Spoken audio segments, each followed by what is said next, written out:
Yo, better on the mic, it's the Krewe NFC, the Roundtable where the real heads be. Talking NFL, the game we adore, from the touchdowns to the legends and so much more. That fucking guy, he's got the stats on lock, dropping knowledge on the field, watching every block.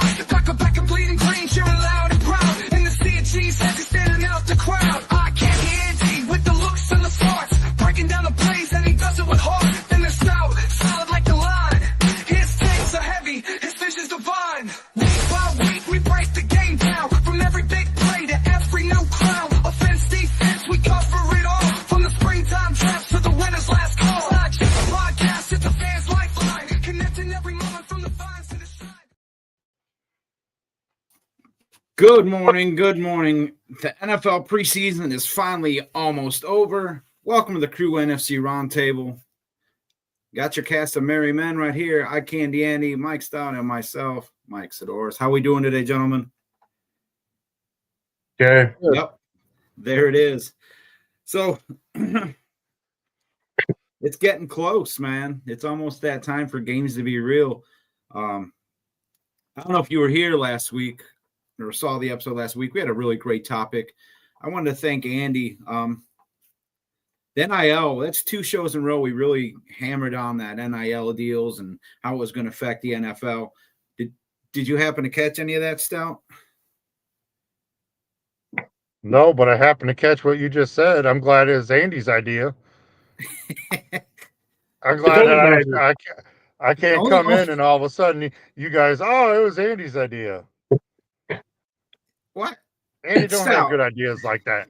Andy doesn't. You guys, I come up with the brilliant ideas for this show, and then you guys take credit for them. So, whoa. So you didn't get a chance. You didn't get a chance to talk about that at all whatsoever. So I wanted to give you a couple minutes to give us some of your thoughts on it. I mean, we touched on how it's going to affect the salary cap, how it could potentially affect the age NFL players going up because players staying in college a little longer. And we didn't even touch on what it would do to leagues like the UFL or anything like that. So if you have any ideas or comments you want to share on the whole thing, Mike, you can feel free to take a couple seconds and give us your thoughts on it. Couple seconds, yeah. I think a couple weeks ago I kind of dove into it a little bit too much. But, yeah, you're going to see a lot of more – you're going to see athletes staying in college more that aren't, projected to be the higher draft picks. And it's going to affect everything from the NFL, from the UFL, all the way down, even the CFL to everywhere because they're staying in college longer because they're making more money than they would be if they're in the NFL. So, and that goes to what's the NFL is going to has to do something. Are they going to raise up the prices of how much they're paying these players right off the bat in the draft to get more players, because I think that's going to be the issue if they start seeing a decline a little bit in that later rounds, that they're going to have to start figuring something out. So I gave it a few years before it really takes hold, I think, before they start seeing an issue. But that's my biggest thing with it. So, yeah. Well, I mean, just to bring up a quick little point on that. And so if you actually have some of the first rounders and some of the more premier players that are actually in college football right now who are, take Arch Manning, for example, who's set to make nearly $7 million this year as a college quarterback. Major institution, major program. I get it. But let me ask you this. Now, do you think that the NFL, let's say they go the first 10 picks, or maybe even the entirety of the first round, do you think if you actually end in that first round, the NFL is automatically going to give you like a higher pay grade or pay scale because you're a premier player that's coming out? That's going to be the issue, is the salary cap. I mean, remember what happened when a certain USC quarterback bombed in the NFL, but because his rookie contract was so large, they put that salary cap in for the draft. First round picks can only make X amount of money. Second round pick can only make X amount of money. So, I mean, that's what you're going to see, is they're going to put a cap on what you can pay these people coming into the league. But that's what I'm saying, because if you're going to sit there and if you're like a sophomore, junior, whatever the case might be, that you actually are going to be making $6-7 million a year in college, and you come out of the NFL and you're making, 4 years, $4 million, that kind of thing, are they going to actually bump up that first round pay scale? That's going to be either equal or less, right around the same that you'd be making in college. Yeah. So Matt Medlock makes a great point here, because I saw somewhere you got to pay like $2,000 almost a season to catch every NFL game if you were to pay for each independent streaming service. I mean, that's insane. We used to just be content watching the Bears play on Channel 2 or Channel 32 or whatever. You know what I mean? It was like, even though it was bad football, we still watched it. I don't know if we were content, but it was what was on. What? Who are the Bears playing this week? Who am I a fan of this week? Who's playing the Bears? Exactly. How do you think I became a Bucs fan? I mean, but I just thought it was just because you sucked and you like suck teams.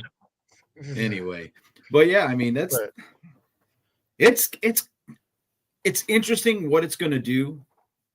I mean, like I said, you're going to see I think, I might be wrong, I'm not Nostradumbass, who we'll get into later, but you're going to see the age of the NFL player increase, and I think the time that they're in the league decrease, and we're already at an average of 3 years per player.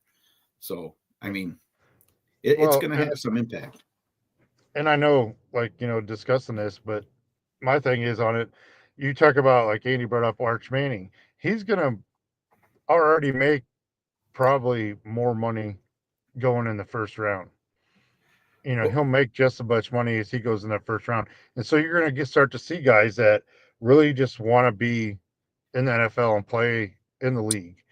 And then you're going to start seeing guys that are staying out because they want the money and try to get better to get that higher draft pick, which it'll push all the age limits and stuff. But I really do think after a few years of this, the NFL is going to end up doing something, because they already got the salary cap in now for the draft picks, for the draftees coming in now. They're going to have to switch it up, because they're going to start getting people that. My issue is, I think now with the draft, you're going to have the quality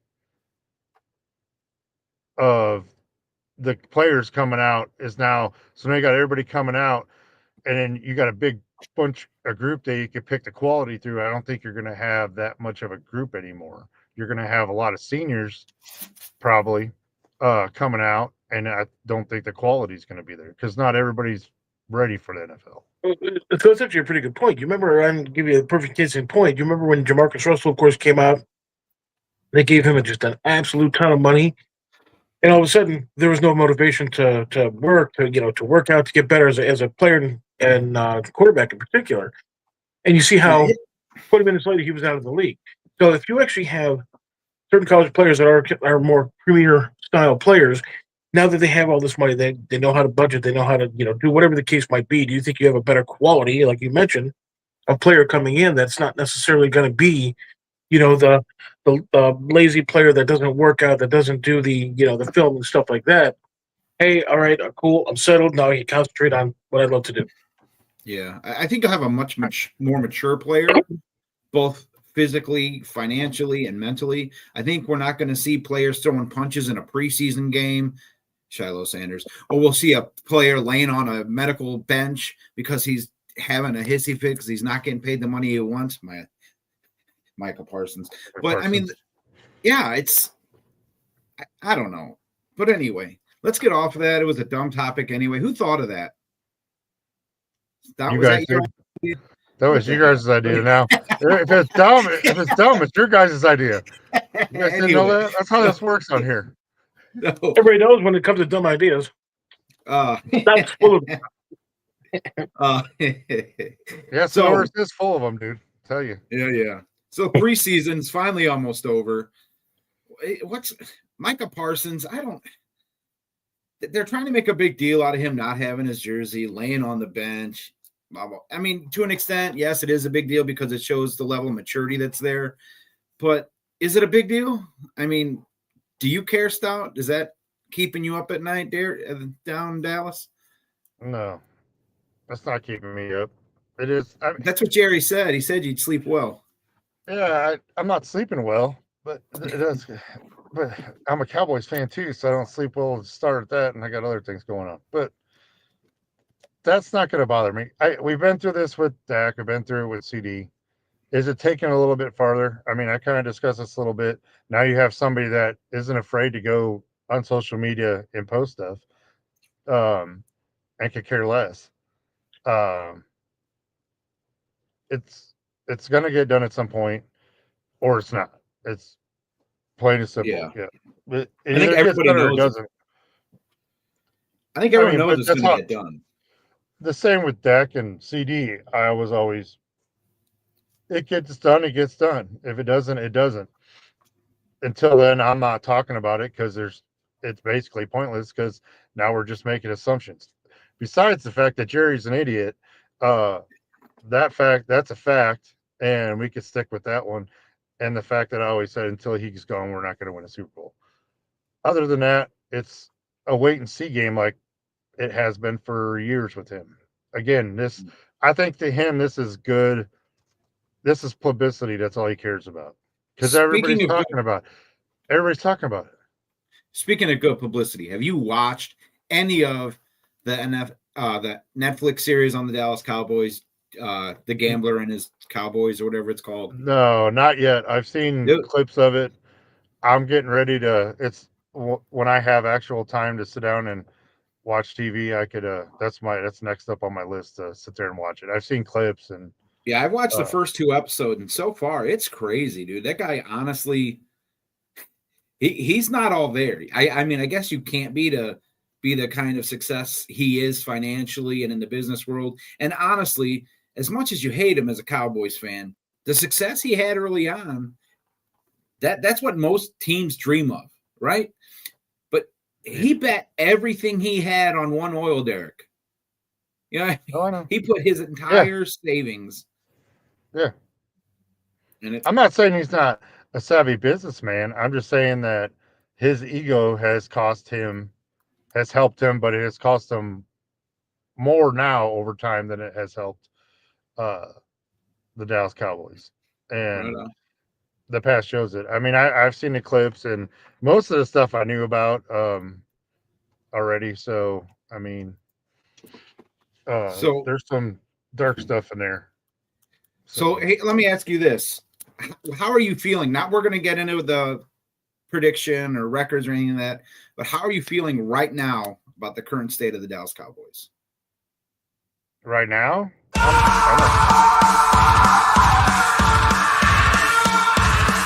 no! We suck again!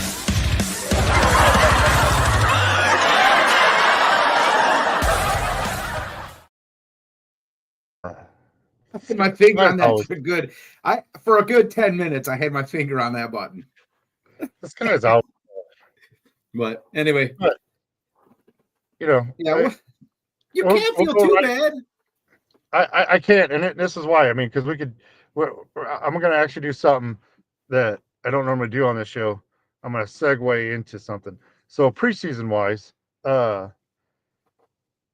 they lost 3 games. And they lost 2 so far and won 1. Now, my biggest thing is if you go look back, if they win all 4 games, they usually go 8-8. It's almost guaranteed they win all the preseason games, they'll go 500. So when they lose preseason games, you get a tiny little bit of hope that, hey, we might make the playoffs. Right. Playoffs. You're already drinking the Kool-Aid. So no, I'm not drinking the Kool-Aid. Who's painting your fingers up in Chicago, Andy?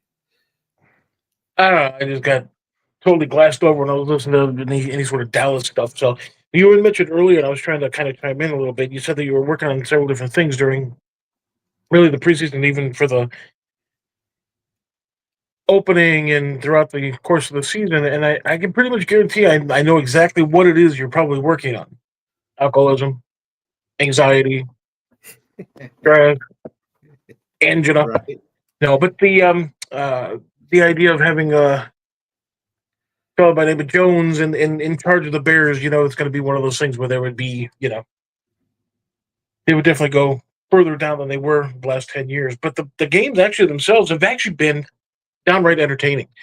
If you actually just if you caught the last preseason game that the Bears had versus the Kansas City Chiefs, you see how there was just kind of sort of no quit, even though with the second and third stringers, and it was just downright entertaining. Tyson Badgett after getting that huge windfall of 2 years, $10 million, ended up throwing for 212 yards, 3 touchdowns, 128.9 passer rating, and you know what? Like I said, it's just been entertaining.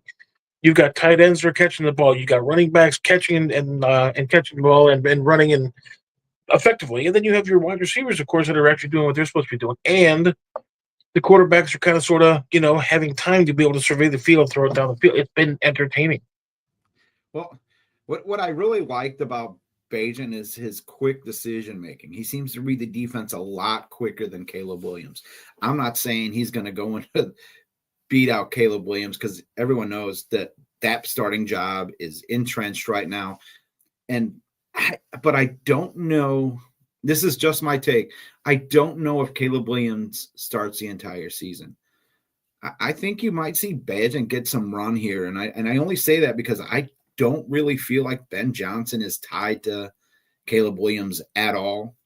Next season's draft class is phenomenal for quarterbacks, especially even though his grandfather said he's not. But Arch Manning could be available in the next draft.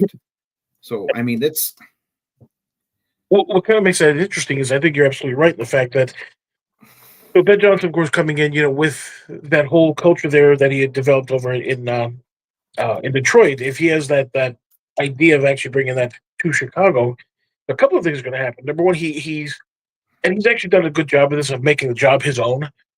No ghost of like Ditka, for example, or everything from Duran to Wanstead to you name it, all 237 coaches over the past 20 years.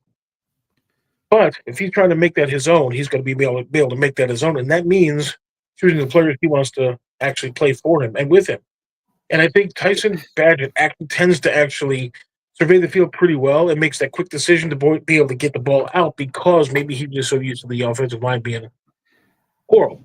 And I think Caleb Williams, one of the things he actually tries to do is kind of hold on for that extra second to see if something will develop. Unfortunately, what ends up happening? He's either scrambling around now because he doesn't have the time to be able to throw, or he missed the guy that was open just a few seconds ago. Tyson Badgett takes what the defense gives him. And I think Bajan is just mature in the offense right now.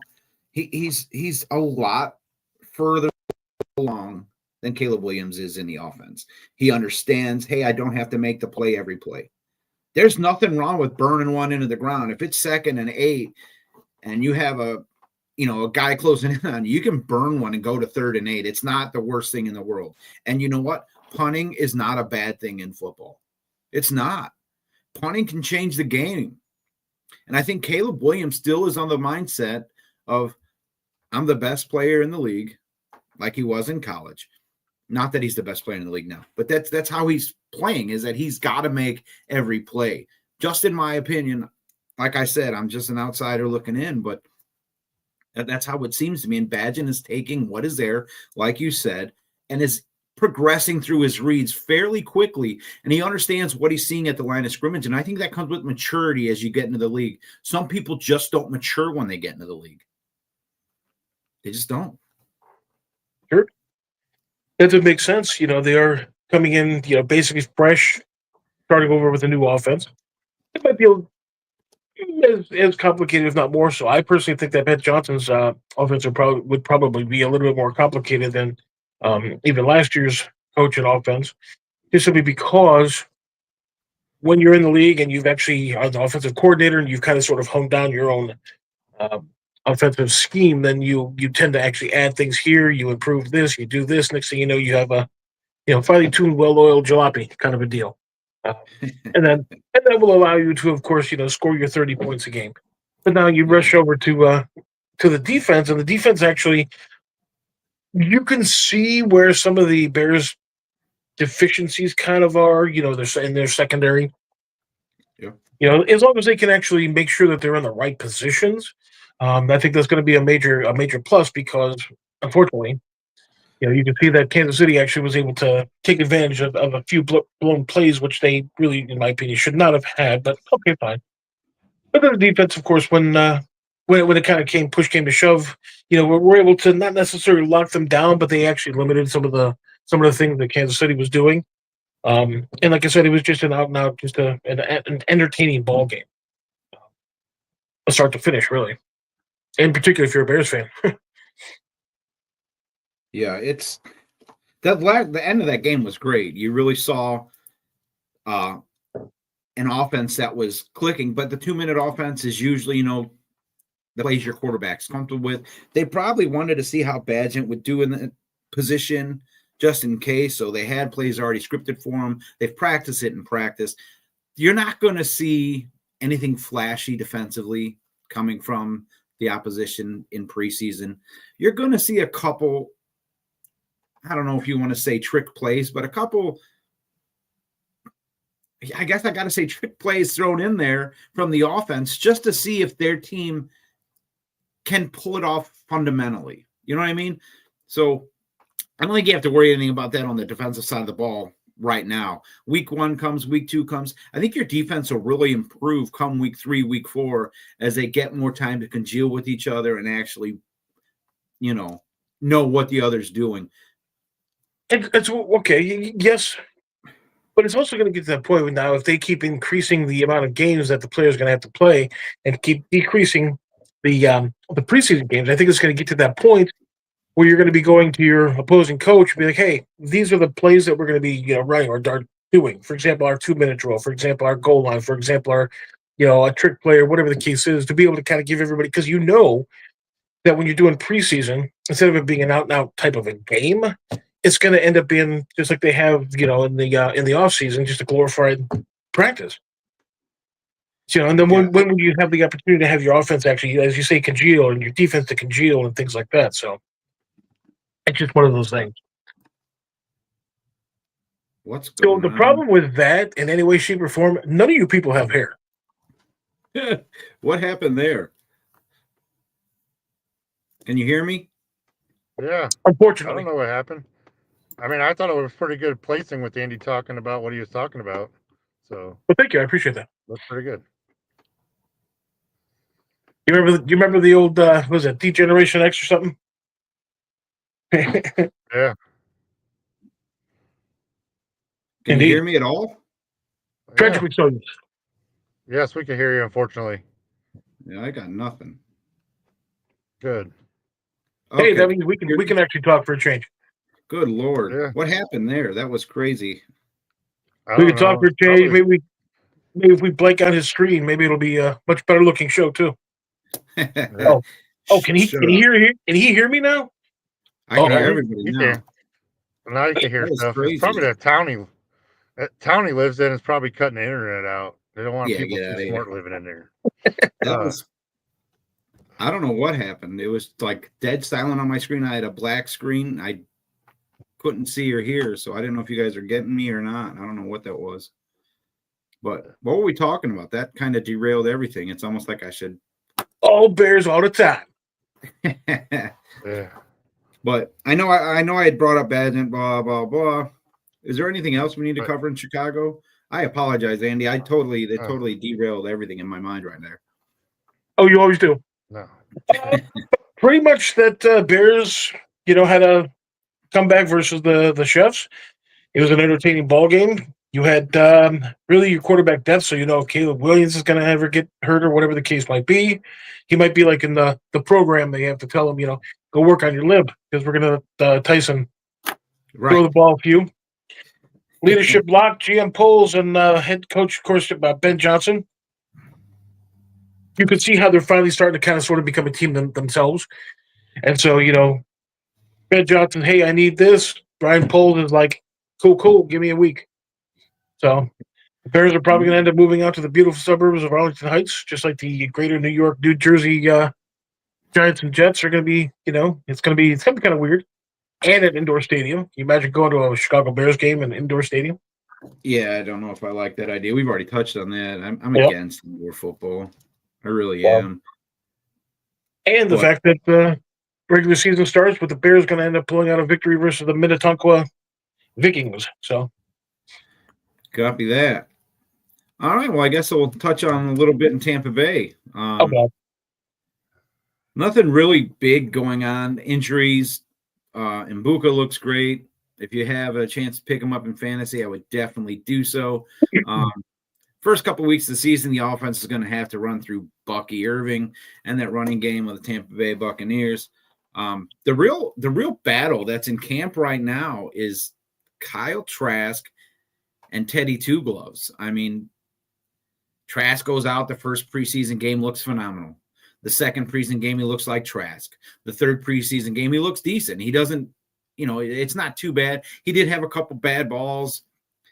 He has trouble really leading his receivers over the middle. I don't know if he knows how not to put the ball in harm's way at times, but I mean, Stott, we were there live and saw how strong his arm is firsthand. I mean, third and goal from the 2, and he definitely hit that guy in the stands to the right of the pylon. But I mean, he's a backup quarterback.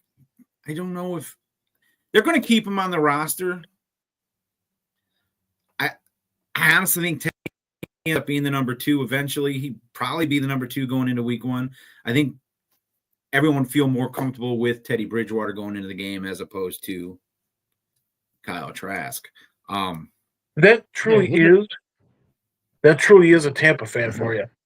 He can actually tell you and judge the quality of Kyle Trask's balls. Wow.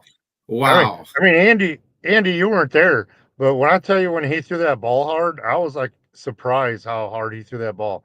Like they had the scholarship stuff for the Dr. Pepper. He knocked all that thing over when he hit it. I mean, it knocked everything over. The people were falling down. I mean, there was some power behind that throw, dude. Nobody caught it. It's like Rick Vaughn in Major League when the ball was whipping between the 2 coaches. Yeah. Good velocity, sounded like it. Yeah. But yeah, I mean, that's really the only battle other than the battle on the field with Shiloh Sanders throwing a punch, getting himself ejected. He was on the bubble, man. He could have made the 53, especially with the injuries in the secondary. You can't ever throw a punch in an NFL game. You're going to get ejected. You're going to cost your team. But he cost himself an NFL contract. Not that the money matters to him. He's going to make his money. He's got, his name. He's a great kid. No lie. You see him, he's always engaging fans. He's always talking to the public. But that's not going to fly. And especially in Tampa with Todd Bowles in that locker room, that's probably one of the most congealed locker rooms Tampa's had in a long time. So I don't know. Where do you think Shiloh picks up anywhere, guys? Do you think he ends up going anywhere in the NFL? Or are we going to find him playing in spring in the UFL? I have a feeling he's probably going to stay there in Tampa, either on the practice or maybe even on the roster because of that name. I think he'll stay. I think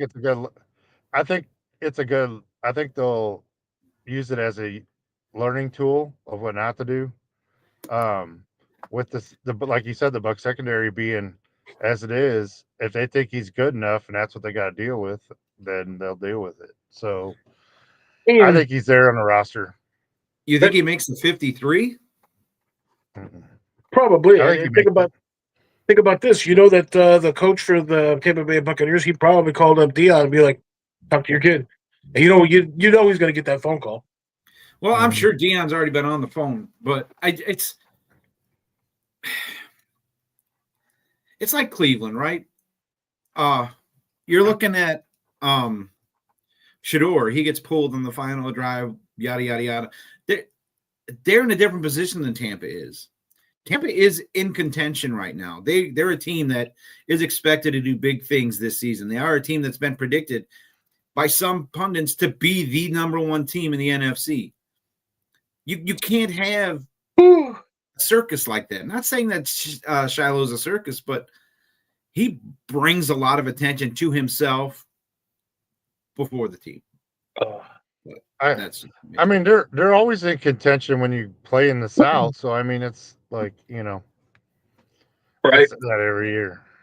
If you would have said the NFC South, I think we would have been able to buy that a little bit more. But you ended up saying just finishing that off at the NFC, and Tampa Bay and the NFC being the premier team. That's hilarious. Well, I guess we'll just get in. We can just cut into Nostradumbass right now. You guys want to get into it? We'll hit pick 6.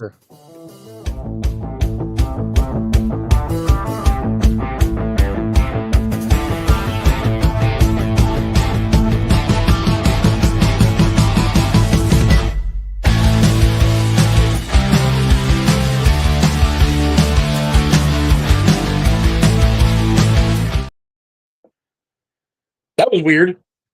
Yeah. Yeah, there's something wrong with StreamYard right now. Yeah. Yeah. But anyway, that was all right. So pick six is what we do every season. We usually do it with the NFL games on tap. We pick 6 teams that we think are going to win. But let's just do with our NFL 2025 season predictions.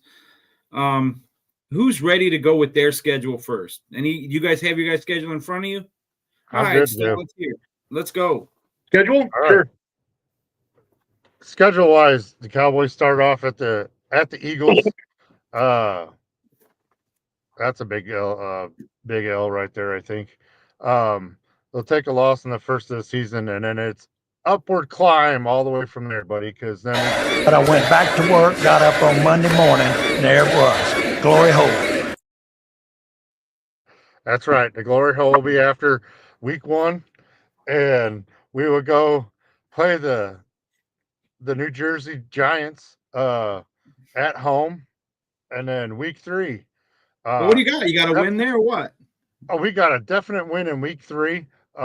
We go up to some place that's up in Illinois. They say they have a football team. I do want to message this because I finally got to see him yesterday. My 93-year-old grandfather told me Bears 62, Dallas Cowboys 3. He gave us 3 points. So I told him I got a buddy that you will really like. He's dumb too. But he speaking of that, my grandfather's been a fan since they were the Chicago Cardinals. So that's how long he's been around. So yeah, week 3, we definitely got to win. Week 4, some fudge packing team comes down. We got to win there at home. Then we go to the Jets. That's a win. And then we play the Carolina Panthers. That's a win. And then the Commanders. That's going to be a tough game there. But it's at home. That's a win. Then we got the Broncos. At the Broncos, that's a win. Then we got the Cardinals. That's a win. Then we win week 10, which is a bye. And then week 11 we play some Raiders team. That's a win. Then week 12 we play the Eagles. That's a loss. Week 13 against the Chefs. That's a loss. And then week 14 we're in Detroit. I think that's a loss. And then week 15 we play the Minnesota Vikings, who just came over my phone, traded Sam Howell to the Philadelphia Eagles and signed Carson Wentz. So, sorry I took your thunder away there, Andy, but that kind of flew right in there. I got it. Week 16, it's going to be a hard game. I don't know who to root for in this one, but I think the Cowboys beat the Chargers. Me and my father-in-law have a good one over that. Week 17, Dallas at the Commanders. I think we lose that one in Washington. And week 18, New Jersey Giants, we win that game. With all that said, Dallas Cowboys finished second in the NFC with the Philadelphia Eagles taking first place again. Okay, what do you have their record as, Stout? What do your Cowboys finish the season at? I was trying to keep track. I think I have you at 10-7. Is that what you said? Yeah, it's somewhere around there. Yeah, I think it was 10 or 11-6, I think. So I think they lose 6 games this year. Now, I say all this, and I want to put a disclaimer at then. If Micah Parsons not playing, I might have to revisit some of these games. Wow. So who wins your division? You said Philly? Yeah, I think Philly wins. Dallas will get a wild card spot. Okay. So I think this year's looking.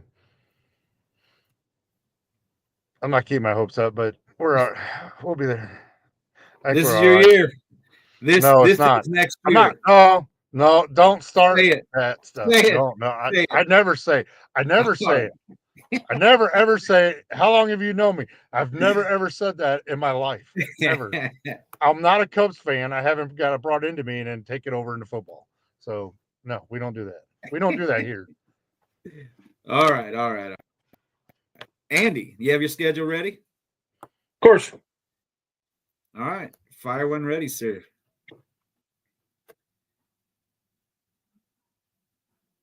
Awesome. I'm not ready yet. He's not ready. He said he was Week ready, number one. and he's not.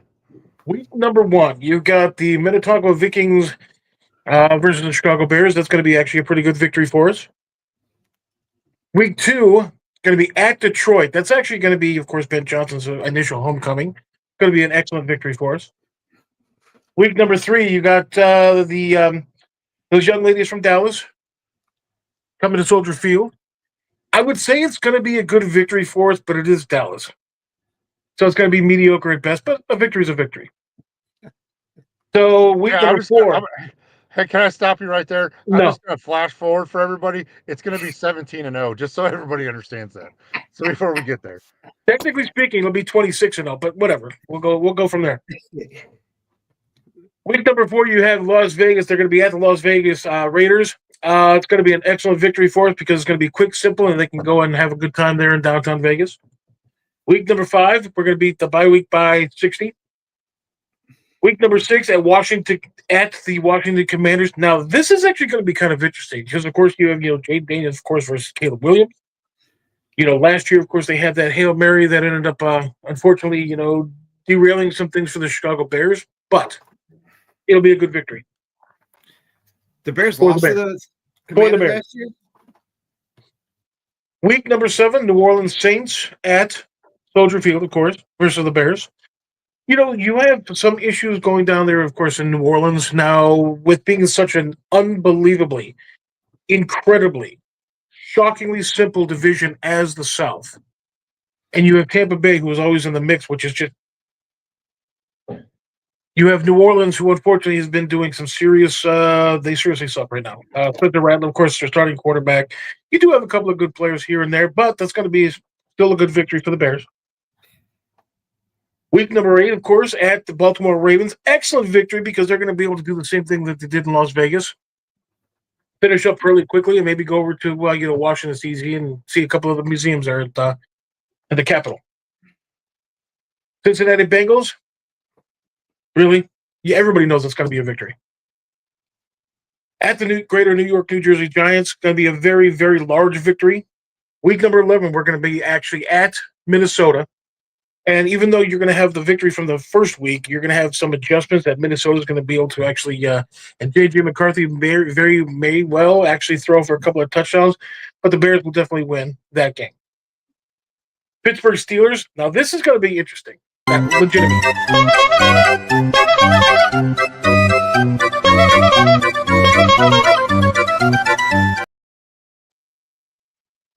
Just wait for you to get your shenanigans out. So anyway, this is actually going to be a very, very interesting, legitimately, a very interesting game because you actually have, assuming, of course, Aaron Rodgers is still going to be the starting quarterback there in Pittsburgh, you, of course, have that animosity of the old-time, Packers-Bears rivalry and stuff and how Aaron Rodgers had some success versus the Bears in the past. I ain't gonna lie. Even though he's 40 years old, even though he's on a different team, I still think that the Bears are going to want to, well, some of the old-school Bears are still going to want to be able to kind of rough them up a little bit and hopefully come out with a victory, which we will, of course. But that whole Aaron Rodgers thing. So this is where it really gets interesting. We're going to be at Philadelphia in Week 13 in November 28th. It's actually going to be a Friday game, 2 p.m. I think that's a flex game, though, so that may or may not. But that will actually be a very, very good victory for the Bears. They'll be able to judge exactly where they are within the NFL to be able to actually cruise into the Super Bowl, that is. Week 14 at Green Bay Packers, naturally, being a rivalry game, doesn't matter what the score or what the record is, you always want to beat the Green Bay Packers. Versus the Cleveland Browns on week number 15, victory's a victory. Then we actually go to Green Bay, of course, and that's actually going to be Green Bay's coming to Chicago on week number 16. Excellent victory for the Bears. It's going to be 2-0 against the Packers. Week 17 at San Francisco. What can I say? That's going to be one of the easier wins that the Chicago Bears are going to have this year. And then, of course, we're going to be finishing up with the Detroit Lions. What can I say? Another victory for the Bears. Cruising to the playoff. Undefeated. Legitimately, I actually kind of have the Bears, I would say probably just above 500. With the Detroit games are going to be very, very tough games. You, of course, have Minnesota, who, even though Minnesota might not necessarily be where they want to be right now, are still a pretty solid team. You have, of course, the Commanders, and you have like Philadelphia, and you've got teams like that are actually on the uptick as well. And so I would definitely want to put the Bears maybe at 9, potentially 10, but I'm kind of leaning more towards 9 victories over the course of the year. Well, you got them at what? 9 and 8, 8 and 9. 9 and 8. Right on. Andy, I want to just say one thing before we go into the Bucks. No, you thank and you. I have 2 totally different definitions of interesting. Oh, thank you. I was going to play this while you were talking, but I didn't want to interrupt your flow and how, Yeah.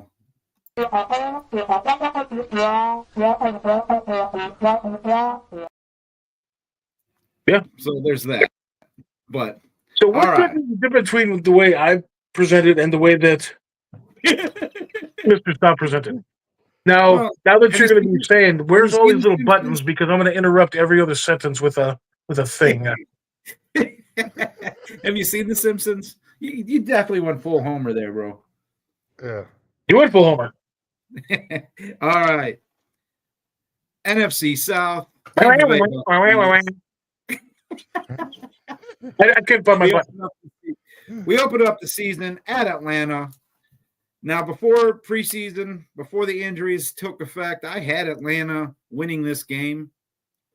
But now Atlanta's down to their 3rd string right tackle, which would be the left or the weak side of Michael Penix. I got Bucks winning in Atlanta. Week 2, I have them going to Houston and taking a big old fat L. Gross. Head to the Jets. Week 3 with the win. Come home, play the Philadelphia Eagles. Have them taking a loss there. Now, the Bucks usually do beat the Eagles. I want to make sure I put that out there. But I just don't know if they have it in them this year, especially with the injuries. I think we'll see Tristan Wirfs probably either before the Eagles game or just after when they go to Seattle or go against Seattle. I have them winning against Seattle. I also have them beating the Niners, picking up some steam as they headed into Detroit. I have the Bucks losing in Detroit, then winning the next week in New Orleans before they head into the bye, at which point they should be almost fully healthy unless they have injuries that occurred during those weeks. You get your full complement of wide receivers back. As you're playing against the team in New England, I think you walk out of that with a win. Take another L in Buffalo. I just don't know if the Bucs match up against Buffalo well this time. I think they take the big loss going into Buffalo. If it were at home, I think you might have a different scenario, but I think the travel time of year is going to play effect in that. You then go from Buffalo all the way to the Rams. I think the Bucs just outmatch the Rams. I don't think they have the Rams have the firepower to actually compete with the Bucs. You got 2 NFC. What are you doing, Andy? I'm looking for the video. I'm just about to hit. He's looking for the video. When you What are you doing? when you do haven't this, figured it out yet? Wow. It took you that long? I'm just My sitting here watching, ADHD dude. took over. I told you one of the sharpest tools, It was awful. But anyway, they've got 3 division opponents in a row, and you got the Saints, the Falcons, and the Panthers. I think we go 2-1 in that stretch.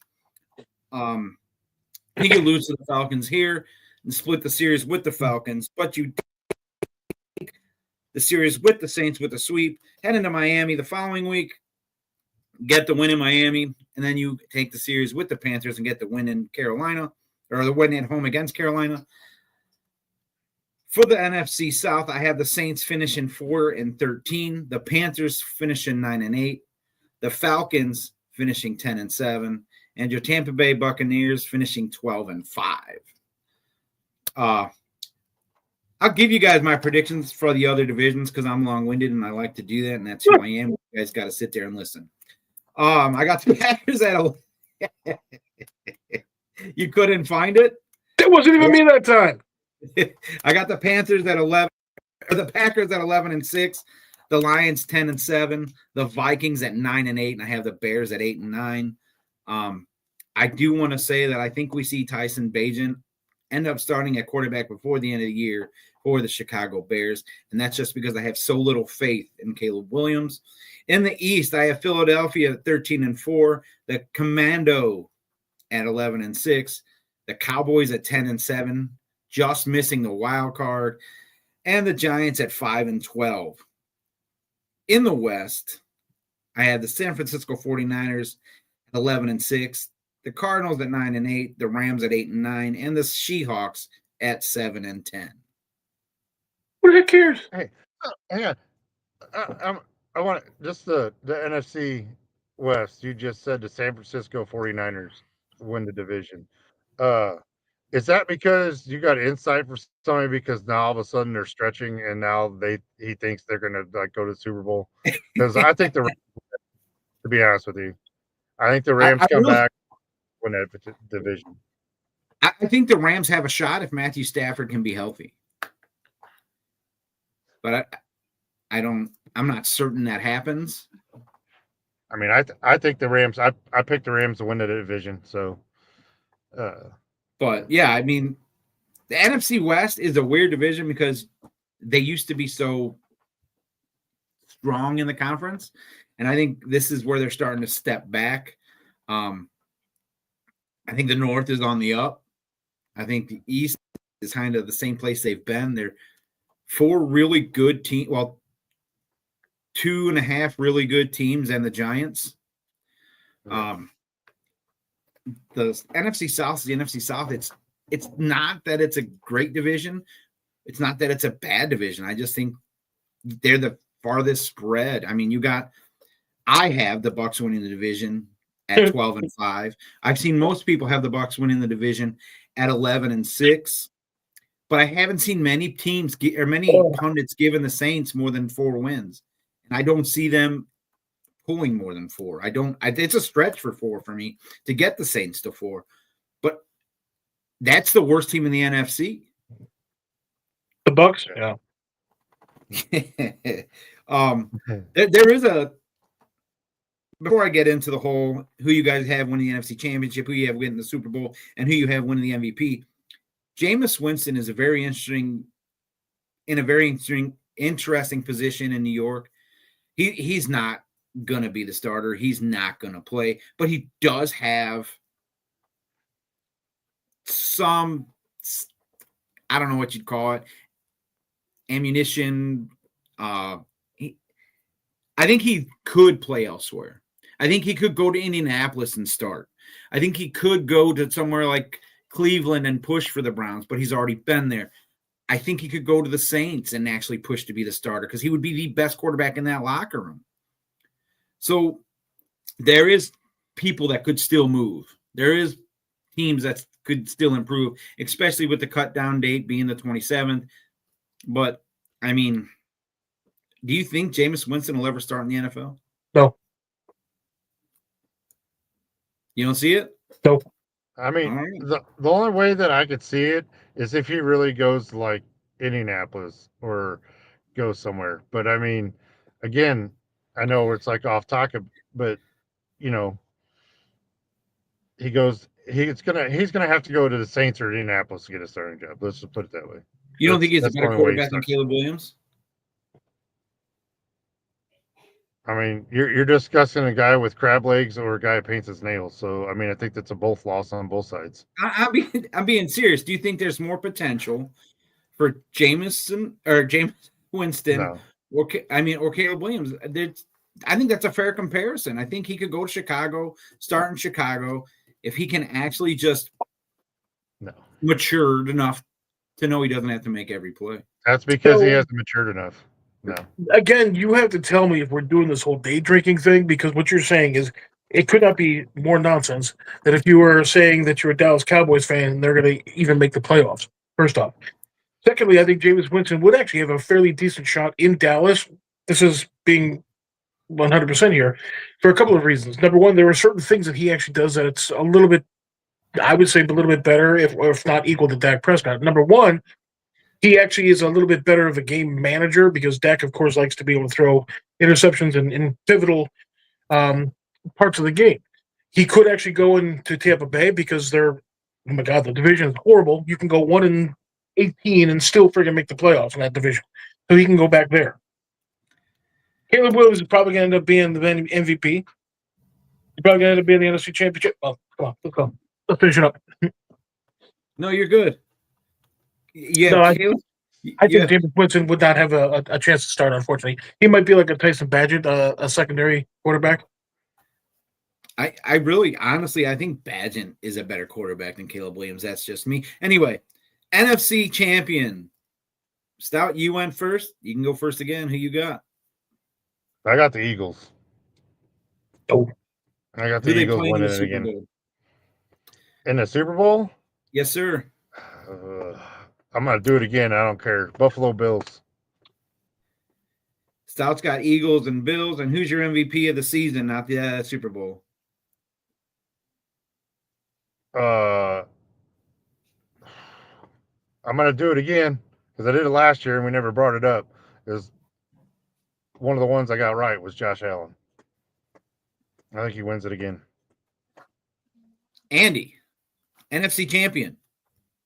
NFC champion, you actually have a couple of teams. I would love to see the Bears in there, but there's a strong possibility that Philadelphia might be back. And here's what also gets interesting. I think that Buffalo finally gets over the hump versus the Chiefs. I think when the team last year actually beat the snot out of the Chiefs, I think they realized the fact that a lot of people were, it's going to be rigged. It's going to be rigged. And that's, of course, when they could not rig it. And you see what ended up happening with the Chiefs. So I think Buffalo is going to end up going into Super Bowl against Philadelphia. And it would be nice to actually see a Buffalo victory. Andy's down here circling the wagons. Who you got as MVP? That would probably end up being Caleb Williams. Fair enough. We'll put that in here just because it's funny. All right. All right, my NFC champion. I am going full homer here.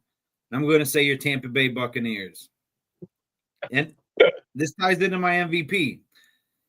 Your MVP is going to be Baker Mayfield. If Baker Mayfield can stay healthy, keep on the trajectory he's on, with the offensive firepower they brought in, and if this defense can just get to top 15 defense, I got the Bucs in the Super Bowl. You got to hit it to where they're sound. You don't even use the sound. All right. I got the Bucs winning the Super Bowl. Or going to the Super Bowl. Don't have them winning. Have them going to the Super Bowl. We won't get into when they win it or not. I have them facing the Bills as well. I think Buffalo finally gets over the hump like you guys have said. I think they're going to be the number one seed going in the playoffs. That's going to force Kansas City to go to Buffalo. So I got the Bills Bucs Super Bowl. And my MVP, Baker Mayfield. Look, let it be said, so it is written. Or whatever way that goes. Have you and Andy been hanging out again? Come on, man. Lord. I only hang out with cool people. Look. Those with hair. I've also got another prediction for you. Offensive Rookie of the Year. Wide receiver from your Tampa Bay Buccaneers. Meke Ibuka. Come on now. Comeback Player of the Year. Wait for it. You're going to hear it? Here it comes. Chris Godwin. You're Tampa Bay Buccaneers. Bucs are going to sweep everything.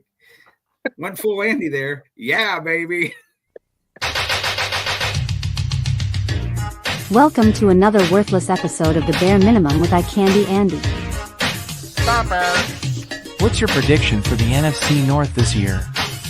Stop it. What are your thoughts on Caleb Williams? Stop it. Do you say or do anything else besides? I'm sorry. I played my two favorite videos. There they are. But yeah, I mean, went 4-homer there, but it's okay because I'm allowed to. So honestly, if the Bucks go 12-5, 11-6, get the number 1 seed, I don't see why they aren't in the Super Bowl. That's just the way I see it. I know why. Because they're not going to be anywhere near that. They suck. Anyway, 5-12. I really need Brian. I need really to get Brian back here because I'm outnumbered by you two idiots. Hey, look. Brian sent me his predictions for the Bucks. You want me to get them to you guys? No. Brian's got the Bucks going into Atlanta with the win. He's got the Bucks going into Houston with the loss. Good. I'm going into wait. I'm just rereading mine. Yeah. But honestly, I think the Bucks 12-5. Come on now, Christopher Cole. Yeah, we got a smart person on it. There we go. The Bucks are finally in the right media. They're getting some love from the pundits. I think that's what it's going to take to get them. Get Baker MVP recognition. Get Egbuka his Offensive Rookie of the Year award. I mean, come on. Hammered, drunk. Anyway, we're about ready to wrap it up, guys. You got I got some. Can you win the Comeback Player of the Year award if you never done anything or didn't get hurt? Because it's so then Dak wins it this year then. Actually, I don't know if it's actually tied to injury anymore, right? I mean, didn't Cousins win it one year but when he didn't get hurt? Yeah. What? You know what they say? No, we don't. What do they say? Duh. Everybody knows. Anyway, you guys have any closing thoughts? Oh, yeah. Especially after what you just spewed for the last 10 minutes. Oh, yeah. Got plenty. All right. Anyway, I'd like to thank our wives and families for allowing us to come on here, be an idiot for 1 hour a week. And I guess we'll see you again next week. Peace.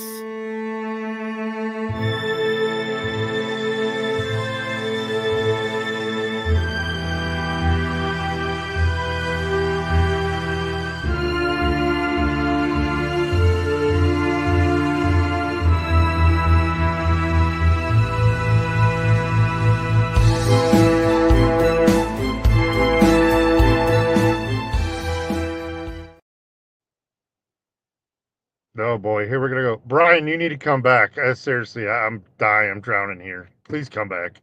These guys are killing me with this stuff. Just killing me.